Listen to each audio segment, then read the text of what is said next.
The Dallas Cowboys.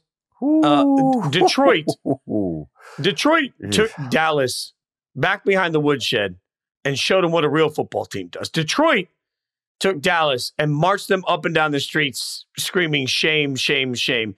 And the craziest thing to me, Frank, is that Dallas never had the opportunity to even try to punch back. They didn't have it in them.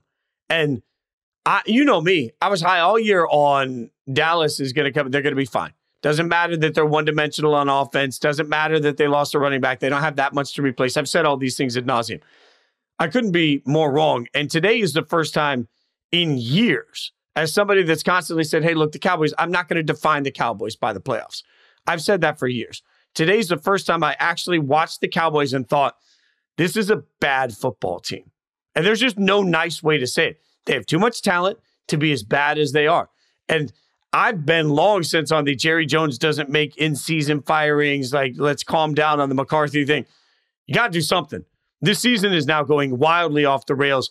And to me, it's not that they lost 47-9. It's not that Detroit was running trick plays with their offensive linemen lined up at the wide receiver position. It's not any of that. It's that Dallas got punched in the mouth and looked at the Lions and just said, please, sir, may I have another? There wasn't a single time that they stood up and punched back and said, damn it, we're the Cowboys. They just stood there and took a beating. And that's what bad football teams do. I don't know how you get your confidence back from that sort of ass whooping. I have to ask you this because I do think we're going to have different answers on this. When you came out of this game, was it more to you this was a Dallas being bad game, or was this Detroit being that good game?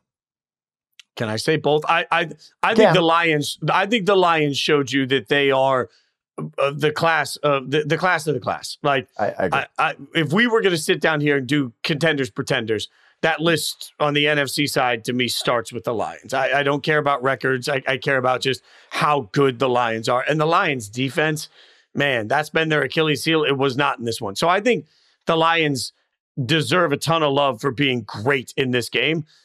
The Cowboys deserve a ton of what they're going to get for the next 72 hours from the entire media landslide that's coming, because they played like dog poop. Yeah, they were terrible. I'm glad you said both, because I think what we're going to hear in the next 72 hours is all going to be about the Cowboys. Whereas I came out of this game's maybe not 100-0, but 75-25 thinking this was the Lions statement game. This was not necessarily the Cowboys. Like, yes, they were terrible. I get that.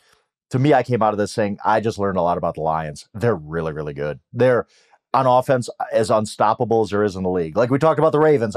It's either the Ravens or Lions for the best offense in the league for me. I mean, because both of them are very similar in that if you try to take one thing away, they're going to say, well, okay, have fun. We'll just do this other thing. Like they can do whatever they want. David Montgomery is maybe the most underrated player in the NFL because he just keeps churning out 100-yard games and touchdowns. Jahmyr Gibbs is obviously electric. They have all these pass catchers now. And they were clearly like, I don't know what the Cowboys really did to them last year in the game that was obviously very controversial for the 2-point conversion, got called back and all that. The Cowboys didn't have anything to do with the bad call, but the Lions came into this game like they were personally offended by the Cowboys. Like they got slapped in the face in front of their family or something because they were pulling out trick plays. They were up 37-9.